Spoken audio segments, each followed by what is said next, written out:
On Friday, 17th June, the Supreme Court approved the use of hijab by female Muslim students to schools in Lagos State.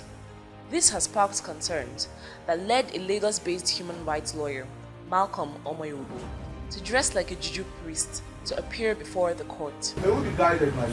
Speaking with TheCable, Mr. Malcolm revealed the motive behind his dressing.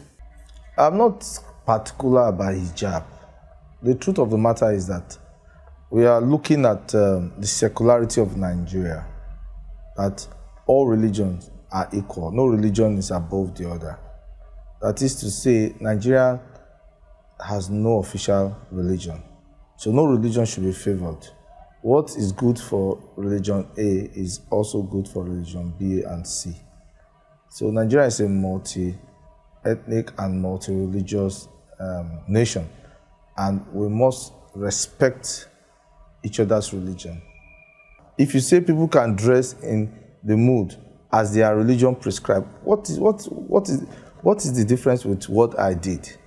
I wore what I used to worship, and I wore it on my uniform, just like the hijab is worn on the uniform. And I went to a public place, just like the students went to a public place, to do what? To learn, and me to advocate. So what's the difference? There's no difference. What I did was in line with the Constitution and the Supreme Court decision. So I don't know what my friend and the court was saying that day, that I do not have right of audience, or I do not have right to be heard. Another issue that should be actually be determined is whether he can even address the court. As you know, or like the security man was telling me that I was not properly dressed. Who told you I cannot appear? Who told you? Wait and see. What is your definition of being properly dressed? What is your definition of decorum? He also responded to reports that his colleagues think he is trying to be famous. That is insulting. Do you know I've been on this thing for more than 10 years? Do you know I've filed over, in fact, the most litigious lawyer, human being in Nigeria or Africa? I've filed so many cases on behalf of the public. Not today. I've filed cases that should be in Guinness Book of Records with over 1,870 something paragraphs. So I don't know how they call me in media because this one just went out, and the NASA it's insulting. So I'm not seeking anybody's media attention. What I'm fighting for is the secularity of Nigeria, okay? So that Nigeria should be a country where we put religion aside as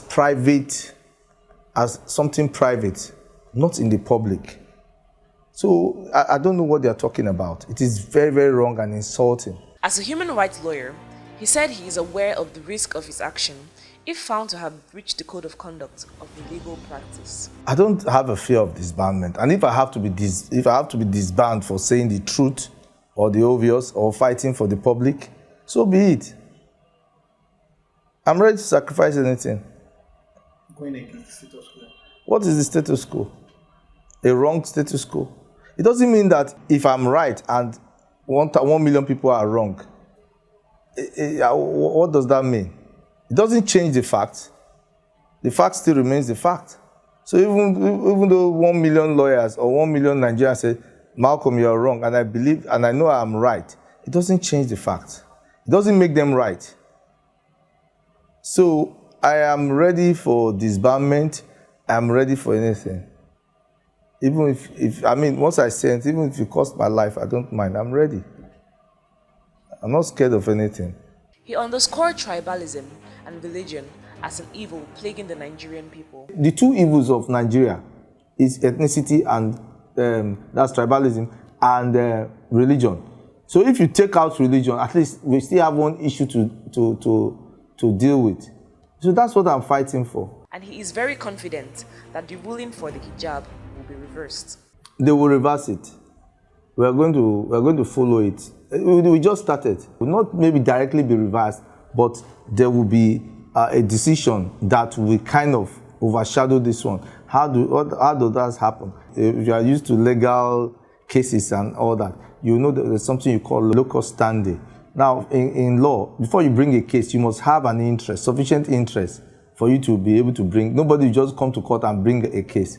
So most times, especially when it's public interest case, when you bring it, they will throw it away. They'll say you don't have a locus standi because you don't have sufficient interest, because you are just an individual. Who are you to bring case on behalf of everybody? But gradually, we started moving away from it, thanks to Gani Fawemi, who pursued it to the extent now where the court now says, no. An individual, as long as you can prove that you have sufficient interest in a case or in a matter, you can be heard. It appears we will see more people come out with their religious attires in public spaces, as another lawyer in Anambra State wore a pastoral robe to court just days after Mr. Malcolm's appearance in Lagos.